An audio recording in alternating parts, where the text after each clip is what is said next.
No Milênio de hoje, vamos reapresentar trechos de duas entrevistas que revelam detalhes dos bastidores dos atentados de 11 de setembro e das ações militares dos Estados Unidos no Afeganistão e no Iraque. O primeiro entrevistado é Richard Clarke, que era o responsável pelo combate ao terrorismo na Casa Branca quando aconteceram os atentados. Nosso segundo entrevistado é Chalmers Johnson, ex-integrante da CIA, Agência de Informações dos Estados Unidos. Historiador, Johnson publicou pouco antes de 11 de setembro o livro Blowback, no qual previa represálias às intervenções militares dos Estados Unidos no mundo. Richard Clarke era o responsável pelo combate ao terrorismo na Casa Branca, quando aconteceram os atentados de 11 de setembro. Depois passou a cuidar do terrorismo cibernético e deixou o governo por discordar do presidente George W. Bush. Ele falou ao Milênio em sua consultoria de segurança em Arlington, perto da capital americana. You have apologized to the 9/11 families, and you said you personally had failed them. But as the head of counterterrorism at the White House, you have warned that this was going to happen, that the attack was coming. So you were for the Bush administration what Cassandra was for the Trojans. I apologized because I think I did fail. Others failed as well. And I'll leave it for history to figure out where to assign the blame and appropriate amounts of failure.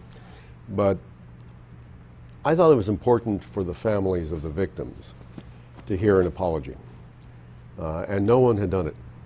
And time had gone on, and the president hadn't said it, no one in the Congress had said it.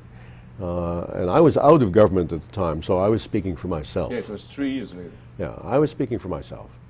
And what is surprising to me is even after I said it, no one else did. They're unwilling to say that they made any mistakes. And even in Bush's new book, which glosses over so much, he never says that he made mistakes or that this could have been avoided. And the fact is that we did warn them that something was coming. We didn't know exactly when or exactly where. But they ignored the entire issue of terrorism and the threat from bin Laden and the threat from Al-Qaeda for 9 months. And I think that's a little hard to explain. For a year and a half, more than 60 people in the CIA knew that there were two men in the U.S. territory who turned out to be part of the 9/11 terrorists. And there were many other signs. Is this something that could lead one to think, well, maybe there was a decision to let that happen? Yeah, no decision was made to let it happen. But I think both the 9/11 Commission and the Joint Congressional Inquiry both raised questions about why CIA knew that there were two Al-Qaeda people in the country and didn't tell me, didn't tell the White House, didn't tell the FBI until a few weeks before 9/11. And both investigations really didn't answer the question, why did CIA fail to tell anybody? So I think there is an unanswered and important question 10 years later, which still, I think, needs to be answered. Who in the CIA decided not to tell anyone, and why did they make that decision? And if 60 people in CIA have that information, this is not a mistake. It's not an oversight. It's an intentional decision that would had to have been made at a very high level. What do you think happened? I don't know. I think it's at least possible that CIA, in cooperation with the Saudi intelligence service, perhaps hoped that they could convert these two people into double agents, and may have been trying to do that.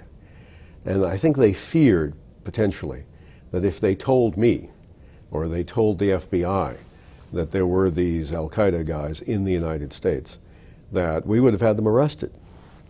And then the opportunity to convert them to double agents would have gone away. That's just a theory, and I don't know that is the case. All I know is that 60 people in CIA knew about it. These guys were in the country for over a year. CIA told me everything else, every last detail. The director of CIA would call me on the telephone almost daily, and yet that piece of information didn't get to me or the FBI. So something needs to be explained. Maybe they were already double agents? I don't think so. No. How has 9/11 affected you personally, emotionally? Well, I think on the day of 9/11, I tried very hard to shut off my emotions and just do the job, because there would have been an enormous amount of anger. Anger at my own government, and anger at my president. And there was no room for that, no place for that on 9/11 or in the days immediately thereafter. We just had to do the job. But the more time went on, the angrier I got. And then when I realized that they were going to try to use this as a justification for invading a country, Iraq, that had nothing to do with 9/11, I got very angry. Because I knew, and I think everybody should have known, that invading Iraq was going to result in thousands of deaths. And it did. It resulted in more Americans getting killed than on 9/11. It resulted in 100,000 or more Iraqis getting killed, most of them innocent people, and millions of innocent Iraqis being made refugees in their own country and having to leave their own country. They really let loose the dogs of war and justified it on the basis of 9/11. They were manipulating the emotions of the American people, and that made me extremely angry. And I quit the government after 30 years in the government and started campaigning against President Bush and his policies. And the Bush administration tried to destroy your reputation. How has that affected you? Well, I knew they would. That's the way they operated. They didn't get very far. You know, after all, they were a Republican administration. I was a civil servant. I worked for Republican presidents. I worked for Democratic presidents. But the point was I had worked for Republican presidents in the White House, in the Pentagon, in the State Department, Bush's father. I had lots of Republican friends in the Congress.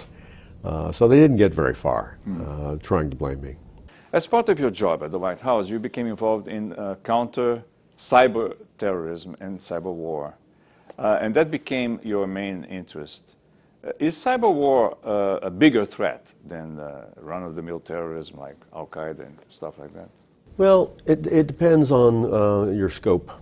So there's cyber crime is a new phenomenon since we started working on this. And that's a multi-billion-dollar threat to banks and to average citizens every year. There's also cyber spying, cyber espionage, where people are stealing information from other companies. So they're stealing intellectual property, engineering designs, chemical formulas. And this is a real risk for economic competitiveness. And I think it's a very serious problem. Then there's cyber war, where nation states can go after each other and turn off the electric power or whatever. That hasn't happened very much. And it's not going to happen until countries are going to go to war anyway. If a country is going to go to war now and in the future, it will use cyber attacks as well as regular attacks. But cyber war is only going to happen as often as war happens. Yeah, but you wrote in your book that cyber war has already begun because preparation for it has begun. Well, I think that's right. So in order to carry out a cyber attack, to cause trains to stop moving, water to stop being pumped, pipelines to explode, electric power to go off, in order to do that when you want to do it, you already have to have penetrated the networks. You can't start, you can't have the president tell you, I want to do this, and start that day to try to figure out how to do it. So nations are already penetrating each other's networks and putting in back doors into the networks so that they can get in quickly when they want to. No próximo bloco, o ex-integrante da CIA, Chalmers Johnson, fala dos atentados de 11 de setembro como represália ao imperialismo americano.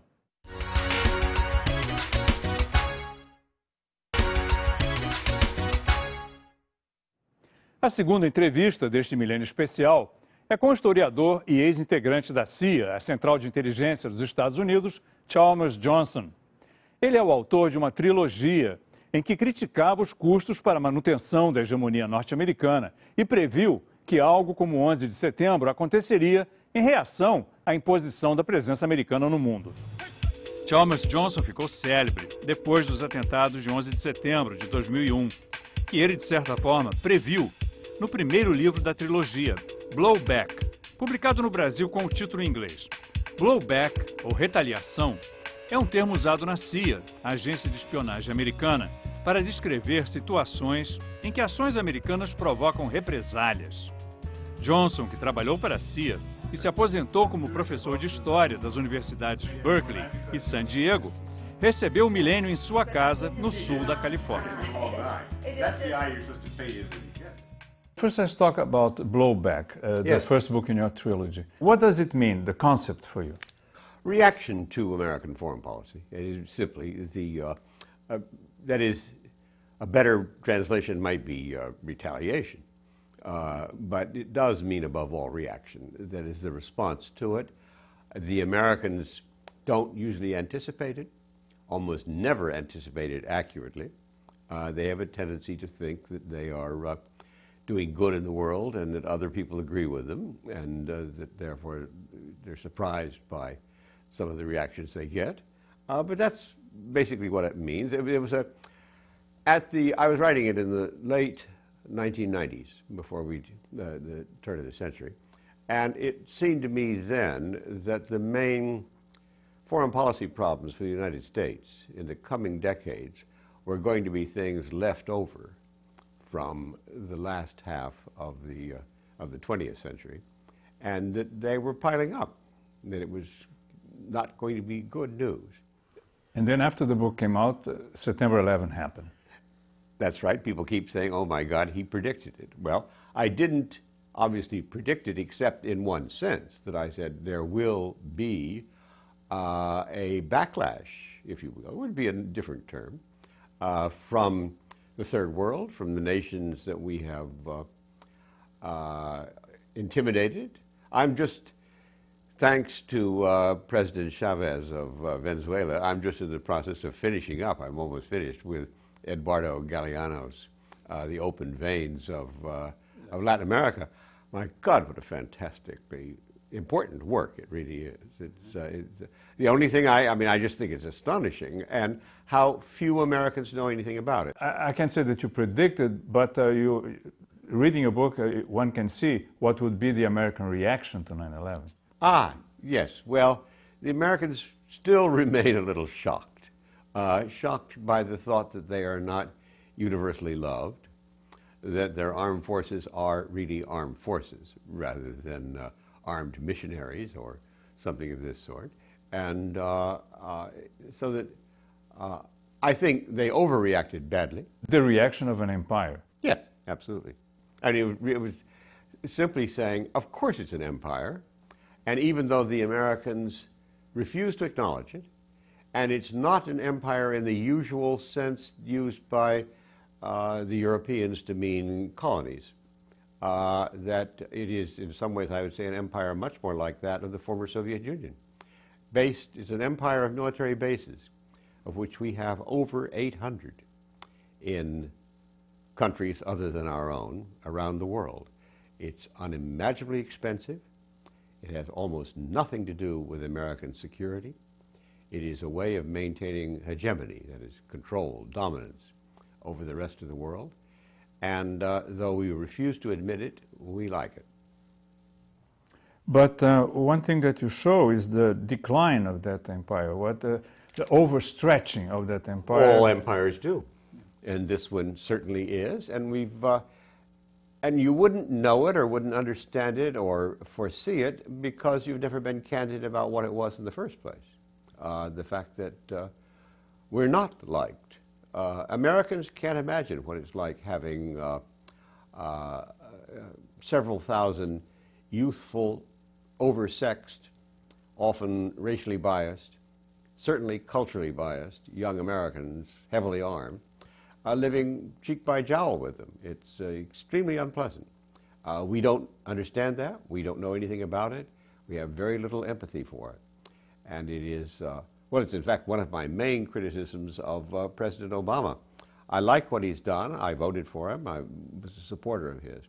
But I think he's been wildly out of his depth and refusing to pay attention to the effects of our military bases around the world, which also are contributing to our tremendous economic difficulties. We can't afford this expense any longer. So in your books you also predict that there's going to be, and there has been, a blowback in the economy. So yes. the bankruptcy of America because of its, as a consequence of its overstretched imperial reach. And it's erroneous belief that we are, that our wealth is unlimited, that we can go and do anything we want to. The almost crazy notion that you can dominate the world in a purely military sense. We are no longer, by in any stretch of the imagination, the world's economic hegemon. We've lost that position rather decisively. When Britain was in that position after the First World War, we saw the decline of the British Empire quite markedly. And finally leading up to the end of World War II, when they decided, if we're going to remain a democracy, we've got to get rid of the empire. We can't continue to rule countries like India using essentially Nazi methods, having just defeated the Nazis in World War II. This is in some ways what was in my mind to say, as we came along in the late 1990s, end of Cold War, disappearance of the Soviet Union, things of this sort, why aren't we in this country talking about liquidating this huge apparatus around the world that we've developed vested interest in it, but that we're not rationally deciding what it's for, nor are we even beginning to look at, say, its effects in countries like Latin America, where our record, as Galeano marvelously describes, is simply abominable. Do you still see a risk that America, to keep its empire, would sacrifice democracy? It's conceivable. That is, that's one of the main analytical arguments that I'm trying to put forward in all three of these books, is that historically, going back to the Roman Empire, we have ample evidence that a nation can be an empire or it can be a democracy, but it can't be both. So what would be the most dangerous situation? Pakistan? Well, probably Pakistan is one, in the sense that it's a weak country, being meddled with by naive people. We just simply refuse to be candid on the subject of you can't really win friends through bayonets, that the military isn't going to do it, that it strikes me as one of the weirdest propositions in international politics is to think that you can cause the Pakistani people to put their trust in the United States, since it's allied with the two most anti-Muslim countries on earth, India and Israel. Under these circumstances, that's implausible, and you should not anticipate it. And so that it is a very dangerous situation, but I think it would be, the thing is, it's not going to erupt. It's going to be unstable. The question is, does the instability affect us in any way? Not too seriously. And India will be extremely alert over this one. China will be too, for a long, long time. And we should quit believing that every situation of this sort on earth requires our normally incompetent attention. But you believe that America as a democracy can still choose to divest itself of empire? Yes, I think it still could. But how? Well, I can't think of anything other than mobilization from below. That is, an educated public, aware of what they're about to lose, that once they do lose it, they'll never get it back. That is democracy. Democracy. That is, The Roman Republic was a genuine democracy. The American Constitution just reeks of Roman precedences, vetoes and other such Latinate words everywhere in it. We also know that the founders of the United States and the authors of the Constitution were enthusiasts for the Roman Republic. Well, once it was gone, it didn't come back for 1,000 years. And we should bear that in mind. It's about the only country that I can think of that voluntarily gave up their empire was Gorbachev,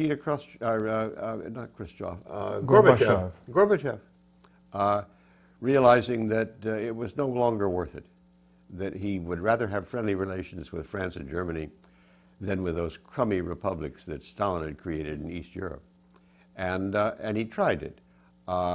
He ran into huge vested interests that have not worked out perfectly by any manner of means. But the threat from Russia is certainly diminished. Russia is today a much smaller place than it was when it was the Soviet Union. And the trends have been in the right direction. We should be encouraging it rather than standing in their way.